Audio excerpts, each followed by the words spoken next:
ଭଲ ସମୟଟା ତ ବାଣ୍ଟି ହୁଏ, ହସକୁ ବାଣ୍ଟି ହୁଏ, ଖୁସି ସମୟଟା ବାଣ୍ଟି ହୁଏ, ବଟ୍ ଦୁଃଖ କିନ୍ତୁ କାହା ସହିତ ବାଣ୍ଟି ହୁଏନି।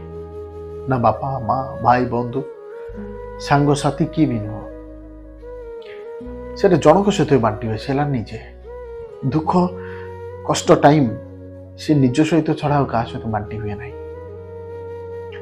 ସେଥିପାଇଁ ନା ବନ୍ଧୁ ବାନ୍ଧବ ସାଙ୍ଗସାଥି ଏତେ ଲୋକ କିଏ କ'ଣ ଭାବିବେ, କିଏ କ'ଣ କହିବେ, କିଏ କ'ଣ ହେଲା, ଏହି ଚିନ୍ତା ନ କରିକି ଆଗେ ନିଜ ପାଇଁ ଚିନ୍ତା କରନ୍ତୁ। ଯିଏକି ଦୁଃଖ ସମୟରେ ହିଁ ସର୍ଭାଇଭ୍ କରିବେ ସେ ହେଲା ନିଜେ। এই କଷ୍ଟଟା କାହା ସହିତ ବାଣ୍ଟି ହୁଏନି, କଷ୍ଟର ଫିଲିଂଟା କିଏ ବୁଝିପାରିବେନି ନିଜେ ଛଡ଼ା।